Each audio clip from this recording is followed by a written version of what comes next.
Hello friends, welcome to my YouTube channel. As we all know that during our exam times, we all get so stressed, right? So here I am to solve this problem by explaining you the chapters in more easier way so that you will be able to score good, no, best marks in your exams. So today I'm going to explain you the first chapter of the book named First Flight. And the name of the chapter is The Letter to the God. So let's get started. But before we get started, please like the video, subscribe my channel and hit the bell icon. A letter to God.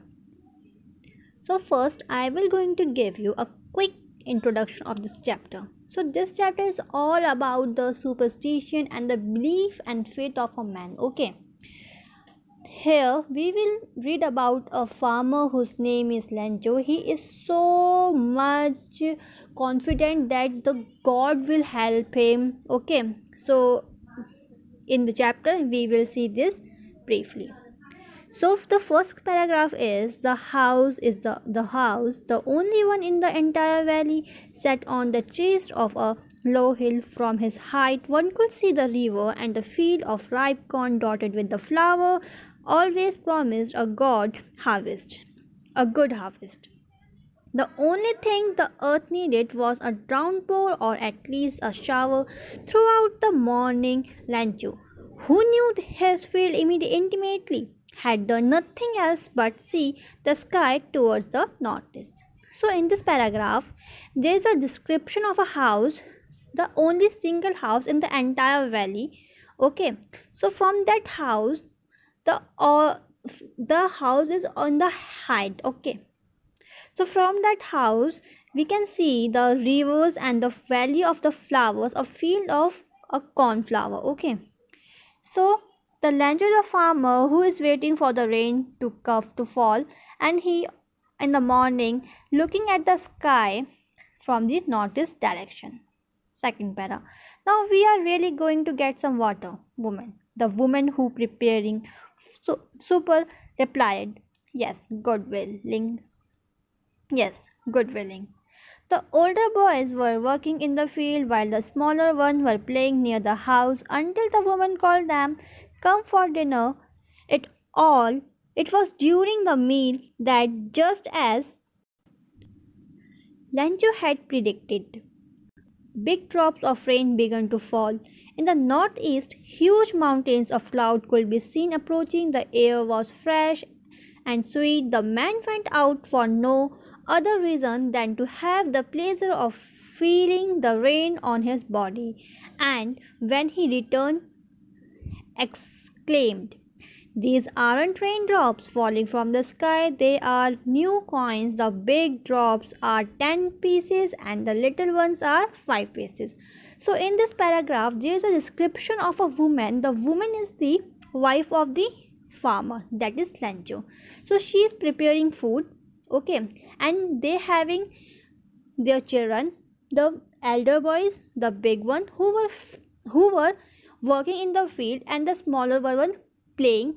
Okay, so they are not coming till their mother called them that food has been prepared, come and eat. Okay, so Lancho has predicted that the raindrops will fall someday, and from the northeast he saw that the huge mountains were coming towards his field, and fresh air was passing from them. So the rancho was so happy to see that, and he came out and he started feeling the raindrops on his body.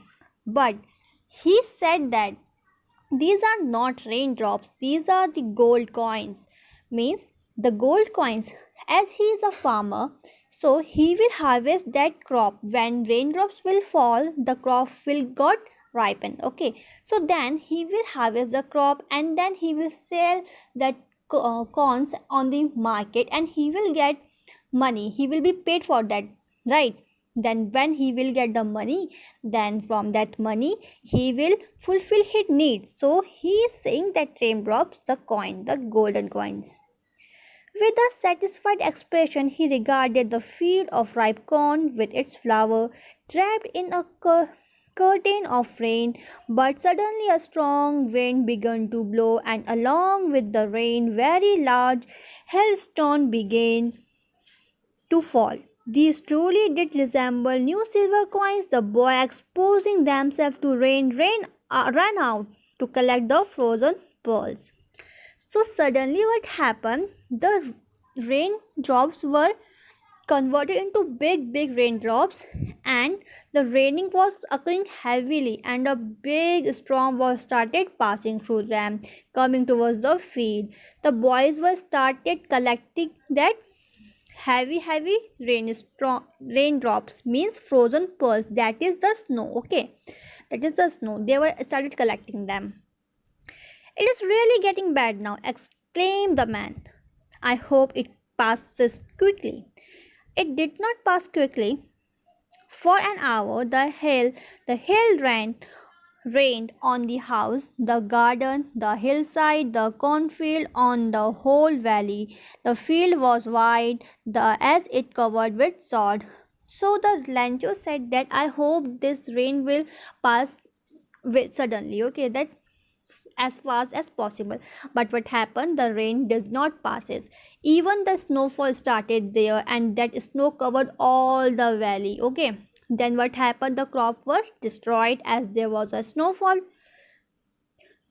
Not a leaf remained on the trees. The corn was totally destroyed. The flowers were gone from the plants. Lancho's soul was filled with sadness when the storm had passed. He stood in the middle of the field and said to his son, a plague of locusts will have left more than this. The hell has left nothing. This year we all will have no corn. Then what happened? The snow covered all the field, right? Then the crop got destroyed. Then Lancho said that the plague means a very dangerous disease, we can say, right? In Hindi we will call that Mahamari. Okay, a disease, we can say that, which destroyed all things. So Lancho said a plague will left more than this, means there was nothing, no hope for Lancho that his crop will grow again. So he said this year we will going to die, okay, by hunger. So next up, heart of all who lived in that solitary house in the middle of the valley, there was a single hope, help from God. Means that there was no house, right? There was that single home there, his field, he was living there with his family only, right? So he have no hope that someone will help him, but he has a hope of God, sure that God will help him. Don't be so upset, even though this seems like a total loss. Remember, no one dies of hunger.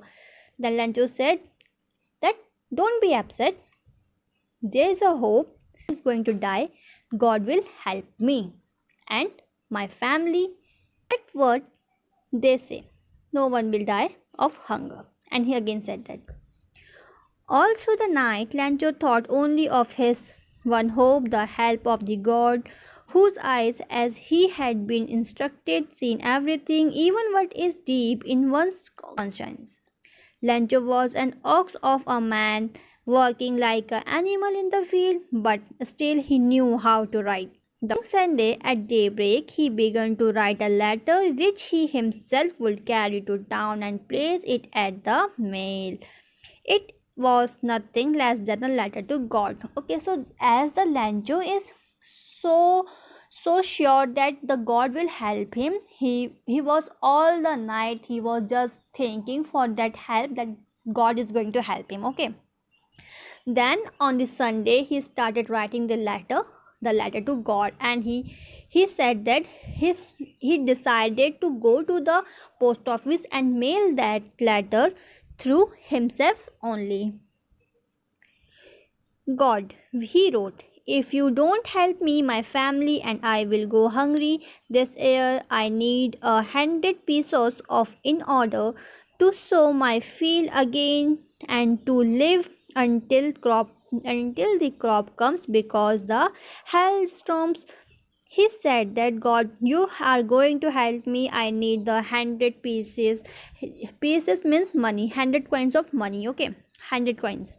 I need 100 coins. You have to help me because the hailstorm has came, the bad storm has came, and that destroyed my all field. And if you will not help me, then I and my family are going to die through hunger. He wrote to God on the envelope, put the letter inside, and still troubled went to town. At the post office, he placed a stamp on the letter and dropped it into the mailbox. So he went to post office, he mailed that letter there. One of the employee who was a postman and also helped at the post office went to his boss laughing heartily and showed him the letter to God. The postmaster, a fat, amiable fellow, also broke out laughing. But almost immediately he turned serious and trapping the letter on his desk commented, "What fate! I wish I had the fate of the man who wrote this letter." Starting up a corresponding with God. So what happened here?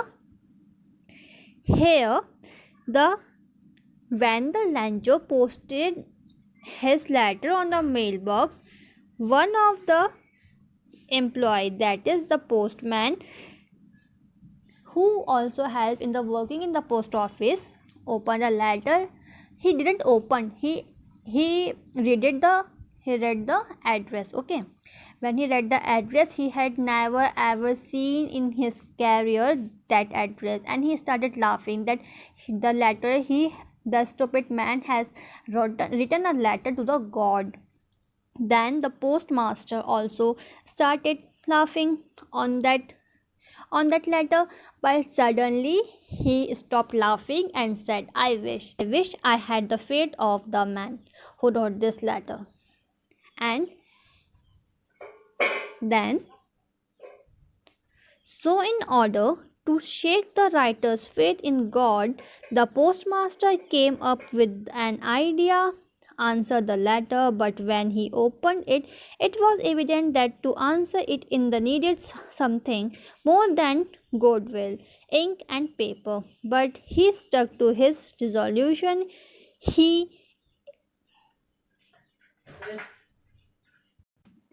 He asked for money from his employees. He himself gave part of his salary, and several friends of his were obliged to give something for an act of charity. Okay, so here the postmaster decided that he will answer that letter in the form of God. But what did he needed to write a letter? He needed a pen, that is ink, paper, and a good intention, right? But as Lancho has asked for the coins in his letter, so he needed the money. But the money was too much that the postmaster alone cannot able to give that money. So he decided to collect the money, because in the post office started collecting the money for that charity work. Okay, it was impossible for him to gather together the 100 pieces, so he was unable to send the farmer only a little more than half. He put the money in an envelope addressed to Lencho, and with it a letter containing only a single word as a signature, God. But it was impossible for him to collect all the amount of money, right? Because the amount was so big, that is too much, right? So as much as possible he tried his best, and he collected more than half amount of money and write and signatures as a God in a letter. Okay, the following Sunday, Lancho came a bit earlier than usual to ask if there was a letter for him. It was the postman himself who handed the letter to him, while the postmaster, experiencing the contentment of a man who has performed a good deed, looking. The following Sunday, Lancho came a bit earlier than usual to ask if there was a letter for him. It was the postman himself, who handed the letter to him while the postmaster, experiencing the contentment of a man who has performed a good deed, looking on from his office. So what happened? The Lancho came on next Sunday. The Lancho came into the post office and he was looking for any letter for him. So the postman provided him that letter, that this is your letter, and the postmaster was looking from his office.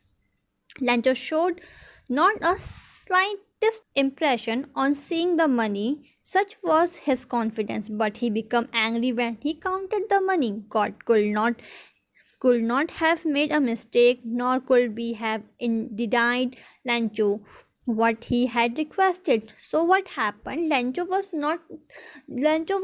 not excited. He was not surprised even. He saw the money, but what happened? He got angered.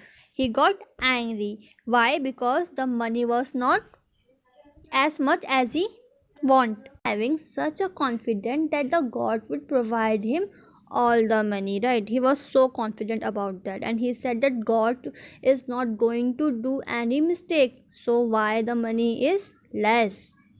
Immediately Lancho went up to the window to ask for paper and ink on the public writing table. He started to write, which shrinking of his brow, caused by the effort he had to make to express his idea. When he finished, he went to the window to buy a stamp which he licked and then fixed to the envelope with the bow of his. The letter fell into the mailbox. The postmaster went to open it. It said, God, of the money that I asked for, only 70 pieces reached me. Send me the rest, since I need it very much, but don't send it to me through the mail, because the post office employees are a bunch of crooks. Lancho. So, students, what happens then? Sancho went to the window and he asked for a paper and the ink, and he again written the letter, and then he posted that in that mailbox. Okay. And when he was writing that letter, his eyebrows were moving, and he was so focused to write the letter that his facial expression can express his feelings. And then what happened? When he mailed the letter, then the postmaster immediately opened that letter and read out that, and what he had written in that, that God, the money was not as much as I asked for you. There were only 70 pesos. So he said that, God, next time means you have to send that money to me, and when you are going to send that money to me, don't send that through this mail or through this postmaster or through this post office. He said, send it to me directly, because these postmans or these employees are bunch of crooks, means bunch of frauds. Means he said that these employees has been stolen my money, so please don't send the money through them. So, students, the moral of the story is that the Lancho was such a man. He was having a ox head, means he was having not any logic. He was so greedy that he was asking for the money to God, and he was saying that the people, the employees were not good. He was here. The Lancho is a ungrateful man, and also a foolish, okay, and selfish man, whereas the employees were so helpful in nature. So that's it for today. I hope you like this video and it will be helpful for you. Thank you. See you soon in next video.